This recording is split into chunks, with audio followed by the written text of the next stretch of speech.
अफगानिस्तान में फंसे जीत बहादुर थापा की हुई वतन वापसी। अफगानिस्तान में फंसे शाहजहांपुर के रहने वाले जीत बहादुर थापा पहुंचे अपने घर।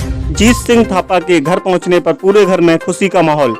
उनकी बहन ने कल के बजाय आज मनाया रक्षाबंधन और अपने भाई की कलाई पर बांधी राखी। इस दौरान अपने वतन वापस लौटे जीत बहादुर थापा ने पीएम मोदी, अजीत डोभाल और एयरफोर्स का शुक्रिया किया अदा। वहीं परिवार ने भी प्रधानमंत्री नरेंद्र मोदी को बोला थैंक्स। घर पहुंचे जीत सिंह थापा का कहना है कि वह एक काबुल में कंसल्टेंसी फैक्ट्री में सुपरवाइजर थे।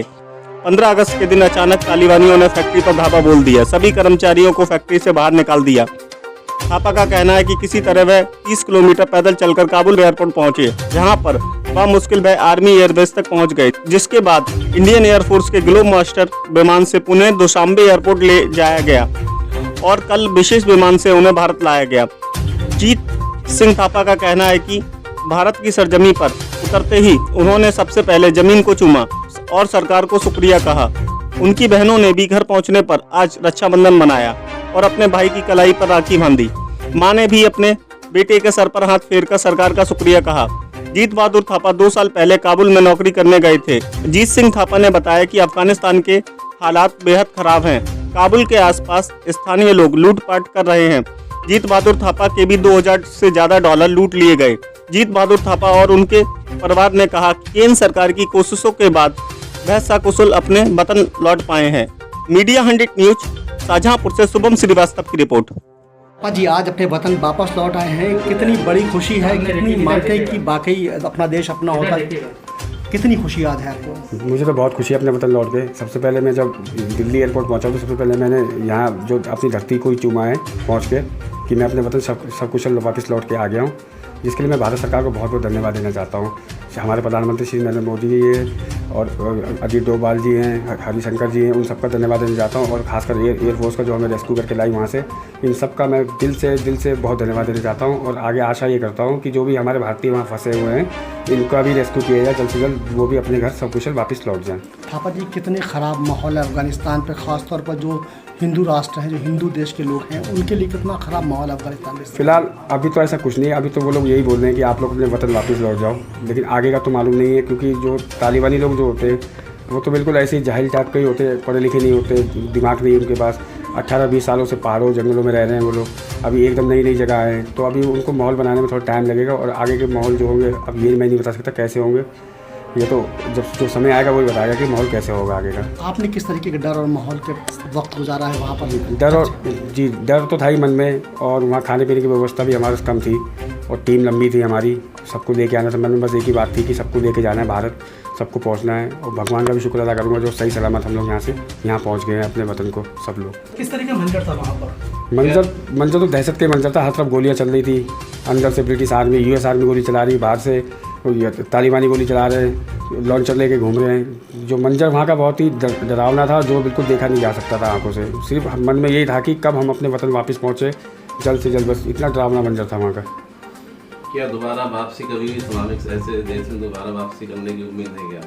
नहीं, ऐसा है, देखो इंसान जो होता है नौकरी करने के लिए तो जाता ही है कहीं ना कहीं। जब यहाँ ये नहीं मानता कि एकदम माहौल ऐसे ख़राब हो जाएगा, क्योंकि जो भी माहौल ख़राब होता है उस 1 महीने 15 दिन पहले बता दिया जाता है। कंपनियों के पास अल्टीमेट आ जाता है कि आप अपने लड़कों को भेज दीजिए यहाँ से, ये ऐसा है। यहाँ एकदम ऐसा नहीं हुआ। यहाँ 15 अगस्त के दिन 11 बजे सब लड़कों ने रिज़ाइन दिया है और 1 बजे तालिबानी अंदर घुस गए। 2 घंटे कहीं टाइम मिला, मौका ही नहीं मिला कि और जिसकी फ़्लाइट भी थी 16 तारीख को, फ़्लाइट ही नहीं उतरी वहाँ, एयर इंडिया की या कामेर कोई फ़्लाइट भी नहीं उतरी वहाँ, जो जिनके टिकट था वो भी नहीं जा पाए थे। कभी ऐसा लगा कि आप अपने वतन नहीं लौट पाएंगे? कुछ ऐसा लगा आपको? नहीं, ऐसा तो नहीं लगा, क्योंकि मुझे पूरा भरोसा था अपनी सरकार पे, भारत सरकार पे, कि वो हमें रेस्क्यू कर लेगी। किस कंपनी में क्या काम कर रहे थे? मैं मेंटेनेंस सुपरवाइजर था वहाँ, ITCS लोकल कंपनी थी वहाँ की, मैं उसमें मेंटेनेंस सुपरवाइजर था। फैक्ट्री से और एयरपोर्ट तक पहुँचने में कितना दहशत, कैसा माहौल था? दहशत था, क्योंकि वहाँ तालिबानी ने खैर सपोर्ट किया, ये तो नहीं बोलूँगा कि उन्होंने नहीं किया, लेकिन ये कि जो वहाँ की जो लोकल आवाम थी, जनता थी, उन्होंने लूटपाट करी हमारे संग। जो हमारी सैलरी वगैरह रखी थी, कपड़े थे, कुछ नहीं रहा, सब ले गए वो लोग।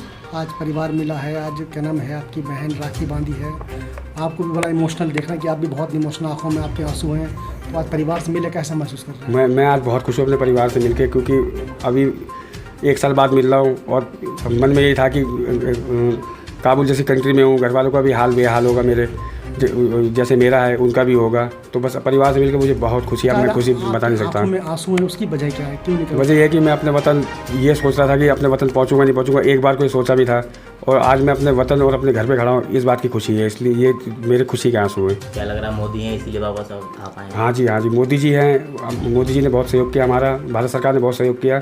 हर 2 मिनट में कॉल कर रहे थे मुझे वो कि जी सर क्या हो रहा है, हर 2 मिनट में हालचाल ले रहे थे वो लोग। वहाँ से दिल्ली से मिनिस्ट्री से हर 2 मिनट 5 मिनट कॉल मेरे पास आ ही रहे थे लगातार। वहाँ किस तरह की चर्चाएं हो रही थी एयरपोर्ट पर? चर्चाएँ कुछ नहीं थी, बस ये था कि जो अंदर हो गए थे वो खुश थे, जो बाहर थे, जो एयरपोर्ट के बाहर थे, वहाँ तो लाखों की पब्लिक थी।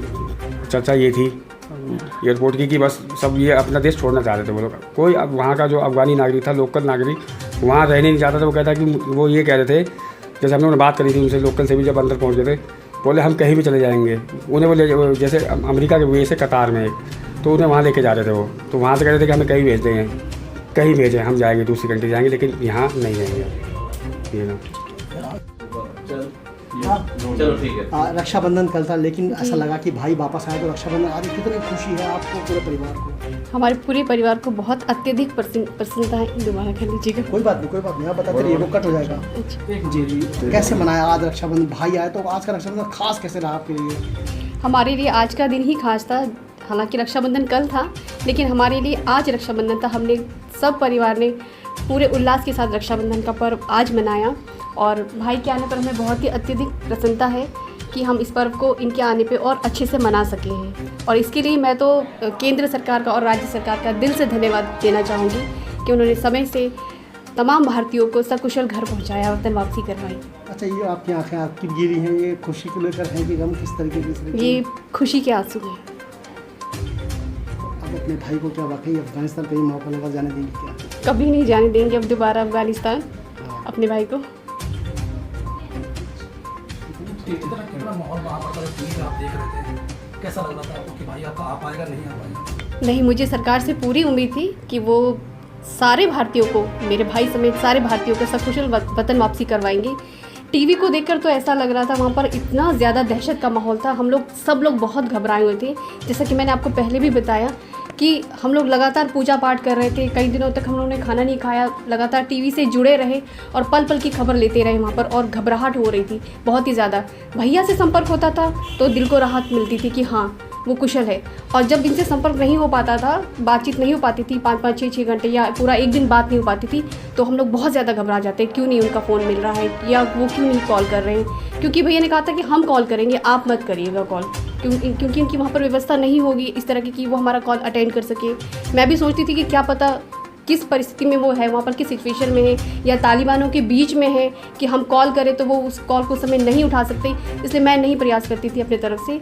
लेकिन जब पूरा एक दिन मेरी पूरे दिन बात नहीं हुई थी तो मैं काफ़ी घबराई हुई थी, तो तब मैंने उनको कॉल किया था, तो उनकी कॉल नहीं लग रही थी। तो क्या थैंक्स मोदी करना चाहूँगी? हाँ बिल्कुल, मैं अपने आदरणीय प्रधानमंत्री जी मोदी जी का और हमारे प्रदेश की सरकार योगी जी, उनका मुख्यमंत्री जो है उनका मैं आभार धन्यवाद करना चाहूँगी कि उन्होंने हमारे भाई को और इनके साथ तमाम भारतीयों को सकुशल वतन वापसी करवाई। किस तरीके से आपकी आंखें जो इंतज़ार कर रही थी बेटे का? बहुत ज़्यादा कर रही थी बेटे के लिए, बेशक ज़्यादा कर रही थी। अब जाने देंगी बेटे को? नहीं, अब नहीं जाने देंगे। क्या करेंगे अब बस यहीं हिंदुस्तान में अपना जो है वही खाना है, वही बैठना है, अब नहीं भेजेंगे देश में। तो जब बेटा वहाँ था तो कैसे मन घबरा रहा था? मन तो हमेशा घबराए, जब तक था वहाँ तक तो मन तो घबराया। सरकार ने बहुत कोशिश की, सरकार ने बहुत कोशिश किया, सरकार का धन्यवाद है, मोदी जी का और योगी जी का, उन लोग को बहुत हमारे तरफ से बधाई है। उन लोग को, मेरे लड़का को वापस सही सलामत वापस कर दिया। कैसा लग रहा है आज आपका बेटा आपके साथ? अब बहुत खुश हैं आज हम। ज़्यादा नहीं